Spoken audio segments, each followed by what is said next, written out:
of what we see going on in our this combustible cauldron of genocide and death is this war on drugs. Why? Because it's a racist war on drugs. I know many people out there listening, oh my God, I thought racism is gone. Why are you Negroes still talking about racism? Because the evidence is there. That is not the largely, if in fact we have a phenomenon where largely white people are the ones who use the most drugs, as Deborah Small said, why are black people mostly in prison? Now we can say, oh, there's something wrong with our character, something wrong with our culture. We just defective human beings. No, that's because we have been targeted for the police action. The war on drugs is a war on us. I was at the Center for Constitutional Rights. We talked about the streets crime unit. These stops and frisks in our communities. They roll up on black and Latino young men in a way where they just used to it. They just stand up and let them do it. We have become used to, we've become accustomed to the oppression. Dr. Betty Shabazz, the late wife of El Hasmini El Shabazz, Malcolm X once said, we may be oppressed, but we do not have to cooperate with the oppressor. And that's the again, so we at the Institute of the Black World 21st Century are joining. We're not creating. We're not leading. We are joining with our brothers and sisters and those who are with the Drug Policy Alliance and all of these organizations represented here on this stage today and others. We just want to become a part of it. But in so doing, we want to broaden it. We want to make sure that the National Association of Black Psychiatrists and sociologists and the social workers who may have had this on the agenda, but maybe not at the top, we want to elevate it a little bit higher on their agenda. The agriculturists, the black professional firefighters, all of these organizations, the agriculturists who are associated with the Black Family Summit, we want to broaden that discussion to include them in the discussion because they also bring expertise. They also bring ideas based on their professions. Because they're not coming at it in the professional way that others do. They come at it from an African-centered perspective. That's why they're the National Association of Black Psychologists. When they were told there was no such thing as black psychology. We said, no, there is such a thing as black psychology and psychiatry and all these things. So they already bring an African-centered perspective to the proposition. Now what we need is simply to educate ourselves and begin to move forward. What we at the Institute of the Black World 21st Century want to do, and declaring this war on drugs, is we want to organize an army, using that war terminology, an army of advocates and organizers to end the war on drugs. Right. We want to organize an army of advocates. We call on you to become a part of this effort. And on our website, www.ibw21.org, that's www.ibw21.org, you will see a petition, which we just put up yesterday. And when I got up at 5 o'clock this morning and turned on my computer, the very first person had already signed up to be a part, to be an advocate on the war, to end the war on drugs. Two categories. Advocates, we want to provide you with information on a regular basis, keep you updated. When we call upon you, you can spring into action. But we also need organizers. That's what Deborah, I keep responding. We need organizers. Everybody may not be willing to do the same thing, but we need advocates, but we also need some people who are willing to be in the trenches. That's right. Who will, in fact, receive intensive training and orientation about how to organize our people to engage the struggle. Because here's the reality. One of the reasons why they cut, today I was reading in the paper about they cutting the WIC program. They're cutting all these programs that affect poor people and black people. Why? Because black and poor people are not organized. They know they can do it with impunity. They can step all over us and nothing will happen. There'll be no consequences. We got to change that equation. If you step on us, we will step back. At least we will fight back. Non-violently, but we will fight back in terms of defense.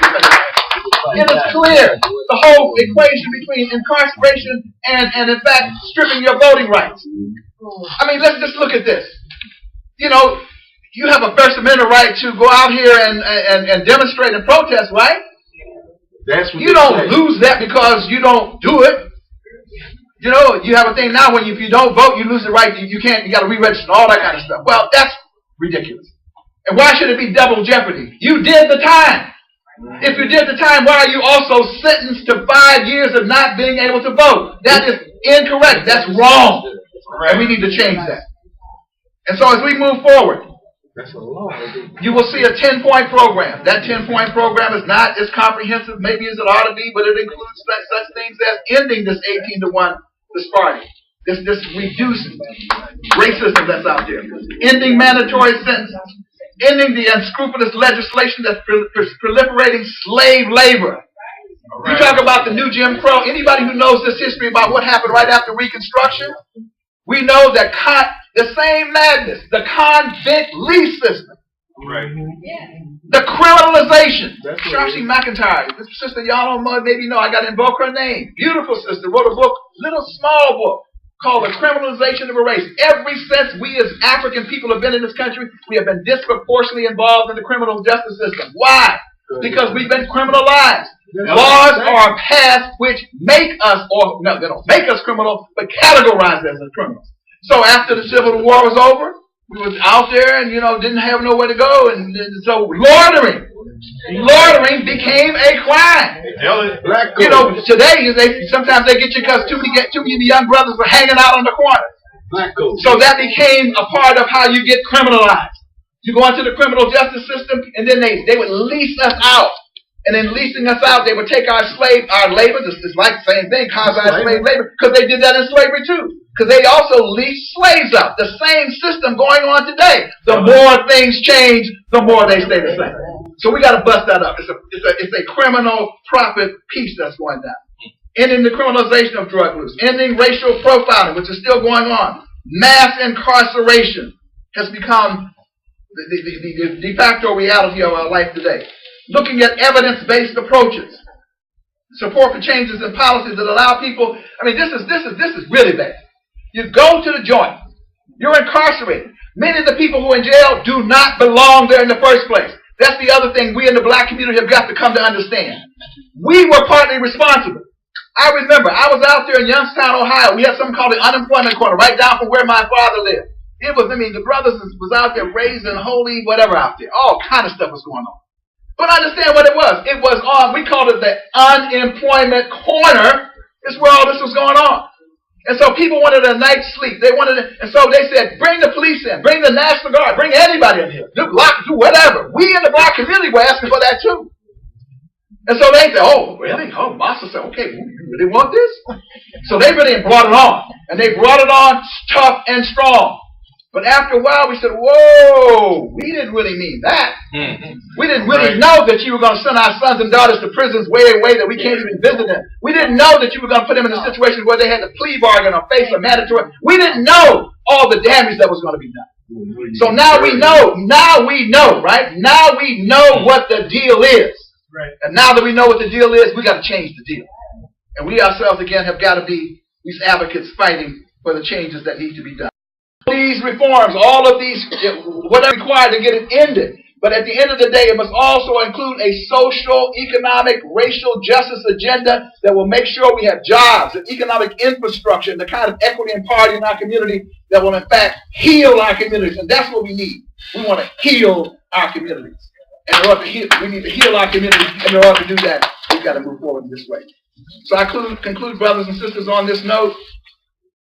We want people to join this army of advocates and organizers to end the war on drugs. And it's very simple. We'll be in touch with you as we do that, but you got to go to www.idw21.org and sign on. And as I said before, this is not a one-person, one-organization show. We will be working collaboratively. That's the other thing. It ain't about turf. It ain't about who's gonna get the credit. It ain't about who's gonna be who's gonna be seen on television or whether the revolution will be televised or not. It's irrelevant.